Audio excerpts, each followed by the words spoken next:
Pay close attention. What you're about to see is Bible prophecy being fulfilled.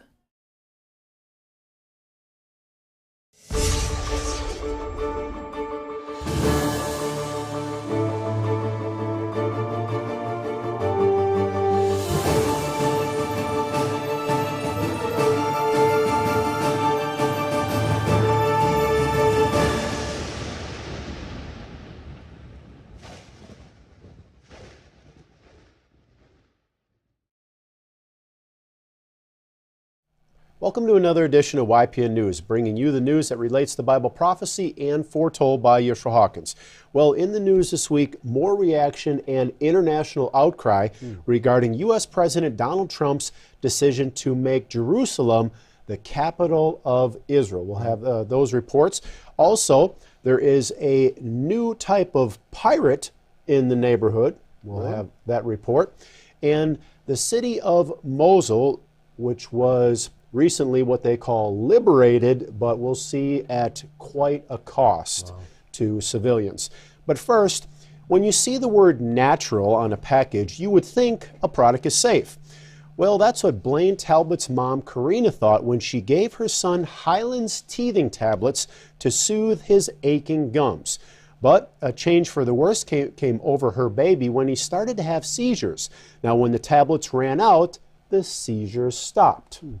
Well, today Blaine is a healthy 4-year-old, but the product his mother had given him was later recalled by the FDA because it contained harmful levels of belladonna, a plant-based poison which has been linked to 10 children's deaths and over 400 more children being injured. Well, the company maintains there is no scientific link between the seizures and the product. The FDA plans to start cracking down on homeopathic products, which of course puts a lot of other manufacturers and people who use those products kind of on the edge, wondering what moves the FDA are going to take regarding this. Currently, there are no regulations on homeopathic products, which is a $3 billion industry.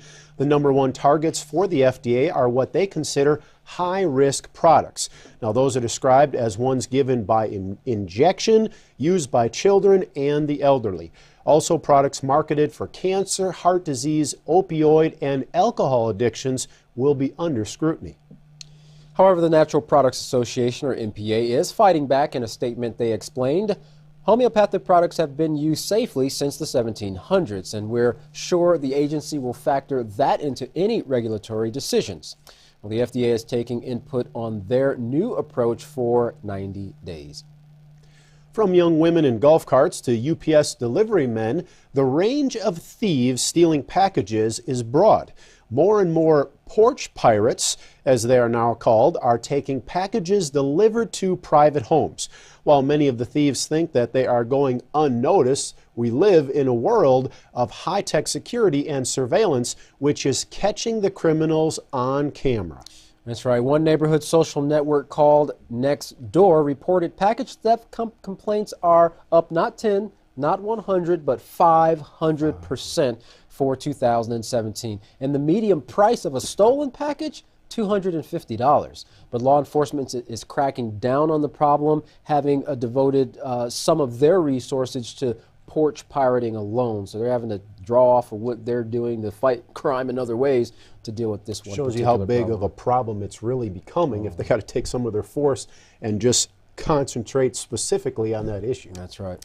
Well, in Boston, police recovered dozens of stolen Amazon packages in 1 week.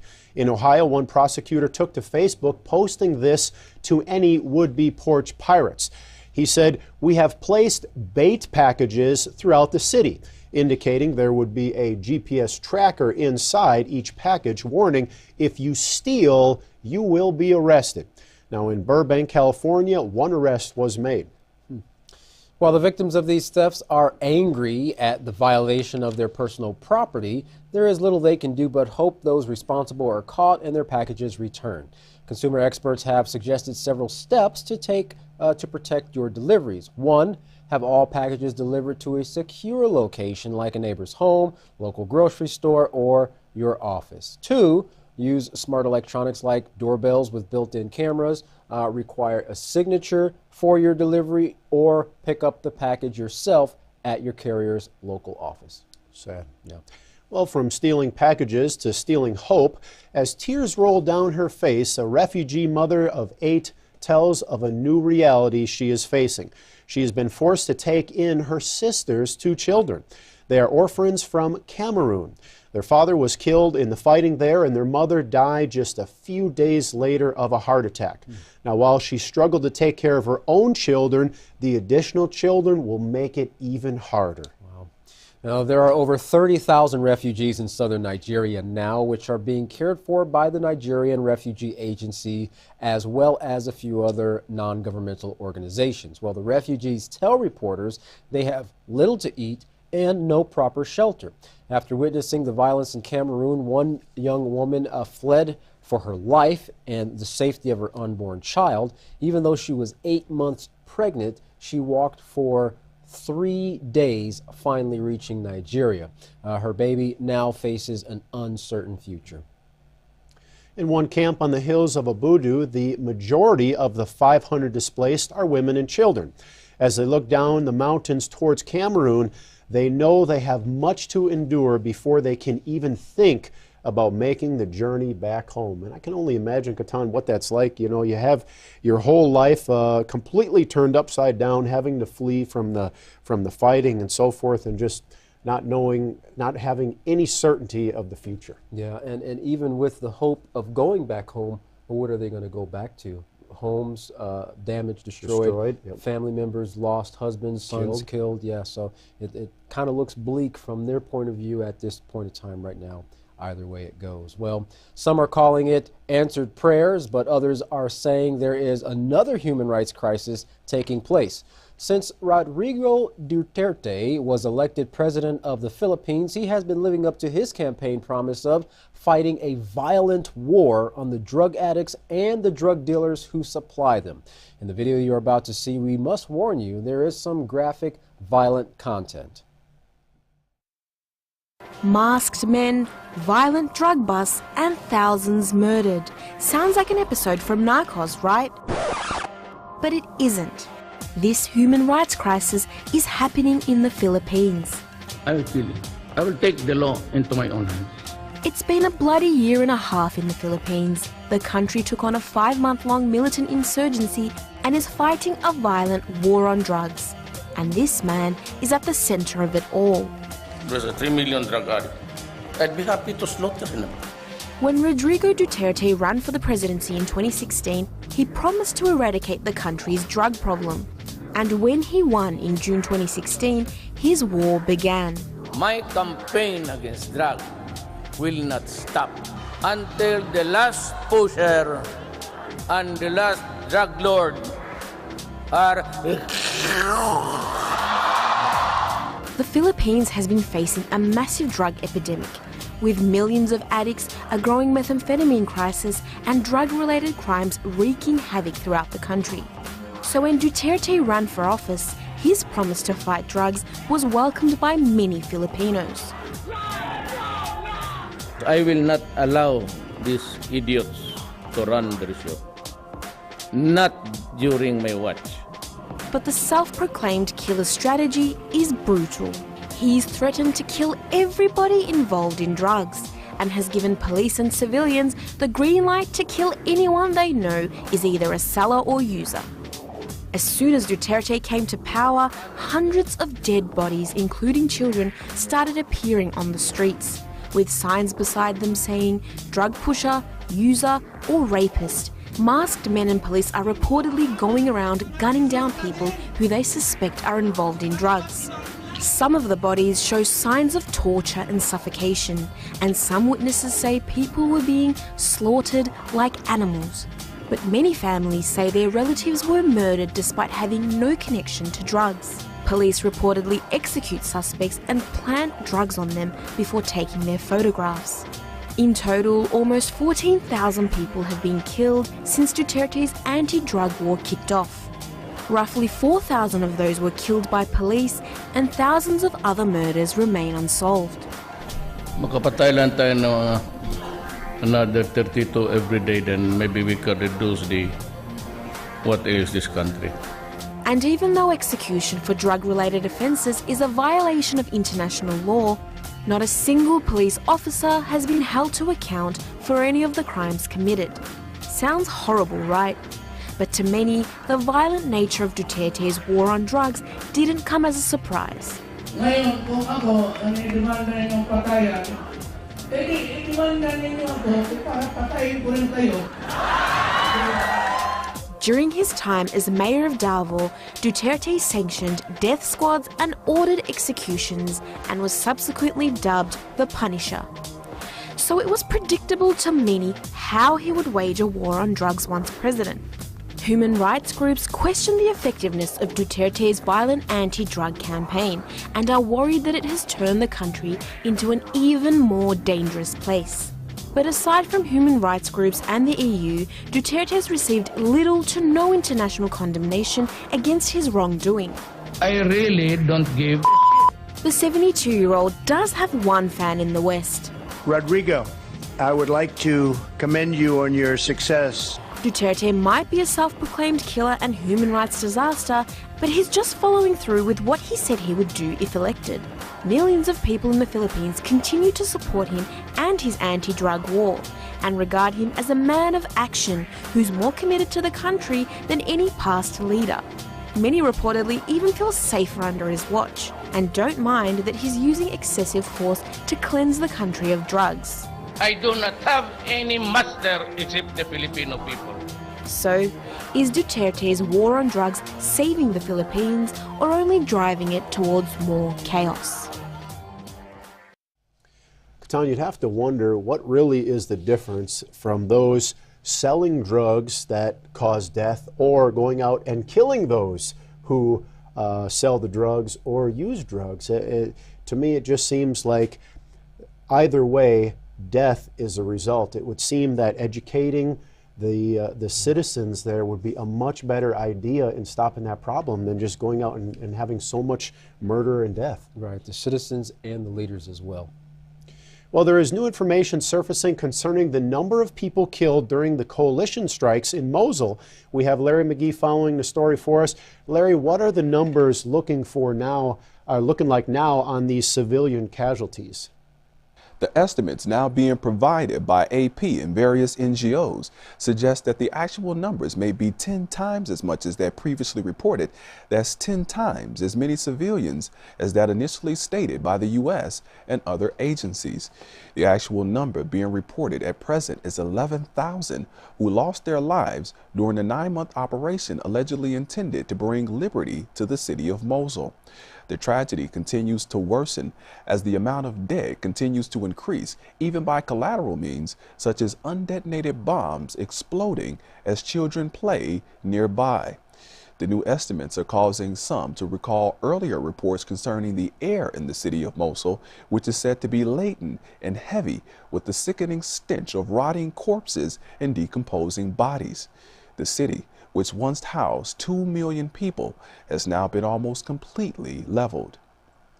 The level of tension and animosity in the United Nations is rising as 129 nations voted to condemn the U.S.'s recent decision to move its embassy in Israel to Jerusalem and officially recognize Jerusalem as Israel's capital. U.S. Ambassador Nikki Haley came out swinging after the vote, stating that the United States will remember this day in which it was singled out for attack in the General Assembly for the very act of exercising its right as a sovereign nation. The ambassador went on to say that the U.S. will remember when so many countries come calling on America, as they so often do, she stated, to pay even more and to use America's influence for their benefit. On the list of those who condemned the move were major players and supposed U.S. allies such as Britain, France, and Japan, and there were 5 nations which supported America in the vote. Those were Guatemala, Honduras, the Marshall Islands, Micronesia, Nauru, Palau, and Togo. That collection of supporters are reported to be the recipients of $680 million in U.S. aid. President Trump commented in a recent meeting that the UN takes hundreds of millions of U.S. dollars and then votes against them. The president said the U.S. is now watching those votes and America will save a lot of money. Mr. Trump punctuated that comment by saying that America doesn't care. The issue is that previous American presidents refrained from recognizing Jerusalem as the capital of Israel to allow for negotiating space for Palestine, who would like to establish East Jerusalem as the capital of an independent Palestinian state. The State Department says the threat to withdraw funding from nations who are perceived as having crossed the Trump administration is no joke and is real. But commentators say the UN's recent vote is an indication that many member states believe the current administration is more bark than bite. For YPN News, I'm Larry McGee. Katan Jeff, back to you. Well, it definitely seems like there's bitterness and disunity amongst the nations regarding this decision that President Trump made regarding Jerusalem being the capital of Israel. Well, the U.S. blocked a United Nations Security Council vote Monday on a resolution drafted by Egypt that called on all states to refrain from building diplomatic embassies in Jerusalem. The veto power exercised by the United States hasn't been used in over 6 years, but clearly draws a line between the U.S. and the rest of the permanent council members. Let's take a look at this next video. Will those in favor of the draft resolution contained in document S/2017/1060 please raise their hand?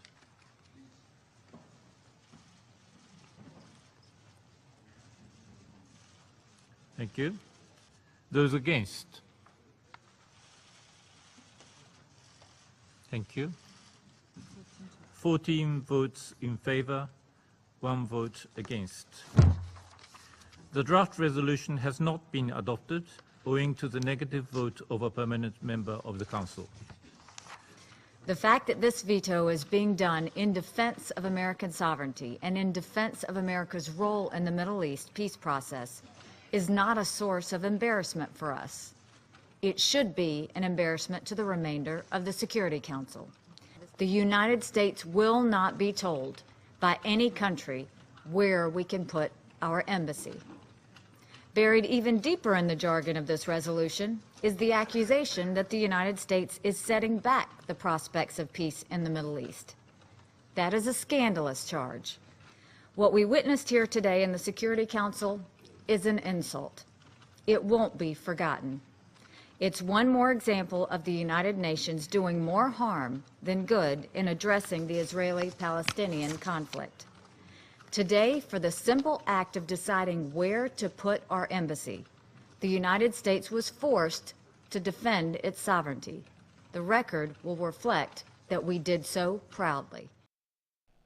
Well, Katan, that's not the only voting going on. A 2/3 vote against the U.S. decision to recognize Jerusalem as the capital of Israel.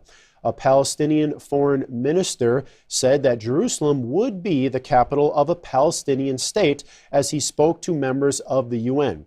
Riyad al-Maliki said in his address, "We meet today not because of any animosity towards the U.S., but because of its decision, which constitutes an aggression of the genuine and natural rights of the Palestinian people to the city of Jerusalem." Israeli ambassador held up a 2,000-year-old coin as evidence of Israel's claim to the city, saying that it, referring to the coin, proves the ancient connection of the Jews to the city of Jerusalem. Well, Togo, Honduras, and Guatemala joined the 6 nations that voted against a similar resolution affirming Jerusalem's status last month. Regarding the vote, the number of abstentions increased from 9 to 35. This move is possibly a result of the threats made by the U.S. to retaliate financially against those in favor. The Turkish foreign minister, Mevlut Cavusoglu, said to the assembly, "This is bullying and Chamber will not vow to do that. It is unethical to think that the worth, any dignity of member states are for sale. Let me put it this way. We will not be intimidated. You can be strong, but this doesn't make you right," he concluded. Well, the U.S. Ambassador Nikki Haley responded to the vote by saying, "The United States will remember this day in which it was singled out for an attack for the very act of exercising our rights as a sovereign nation. We will remember it when we are called upon to make the world's largest contribution to the United Nations." Wow, sounds like a tit for tat there.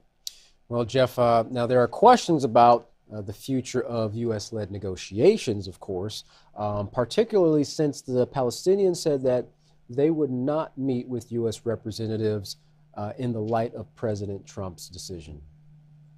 Well, Palestinian President Mahmoud Abbas said in an address to Muslim leaders in an emergency meeting in Istanbul that the U.S. should no longer play a role in Middle East talks. He also said that President Trump's decision to officially recognize Jerusalem as Israel's capital is a crime, and that he was giving away the city like it belongs to the states. Now, the meeting was hosted by the Turkish president, who called the Arab response so far weak.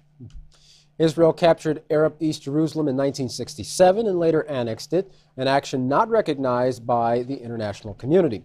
Turkey is urging Muslim nations to pressure the world into recognizing East Jerusalem as the capital of a Palestinian state. Erdogan told leaders Trump's decision was a reward for Israeli actions, including occupation, settlement construction, and land seizure.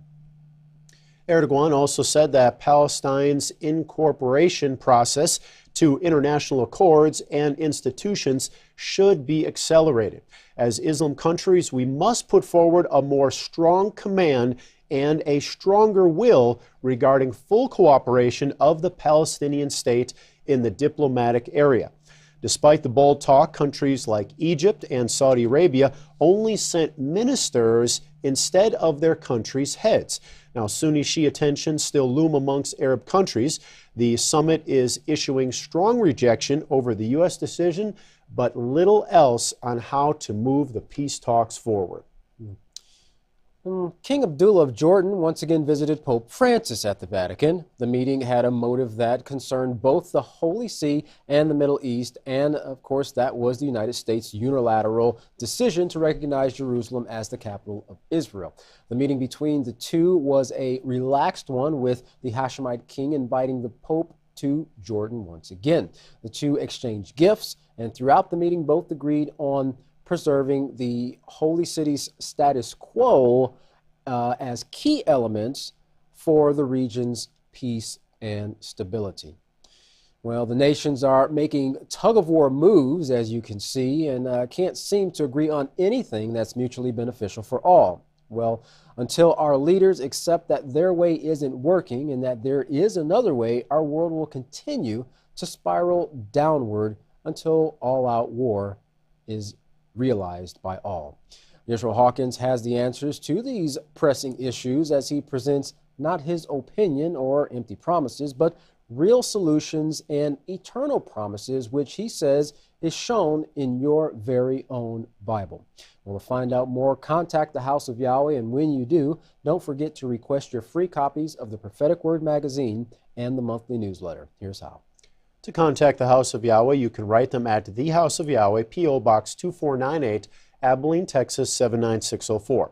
Call them at 1-800-613-9494. You can visit them on any of their websites, Yahweh.com, YisraelHawkins.com, or Yahweh'sBranch.com. Don't forget to visit our website at YPNnews.com. Any email, you can email at info@Yahweh.com.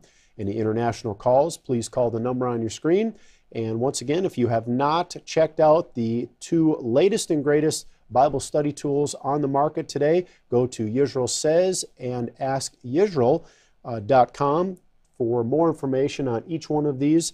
The programs are extremely helpful searching any scriptural questions. Just type it in the search box and pages of information will come up. Very simple to use. Check it out today. Well, don't go anywhere. Up next, Yisrael Hawkins. From all of us here at YPN News, I'm Katan Alexander. And I'm Jeffrey Heimerman. Thank you for watching.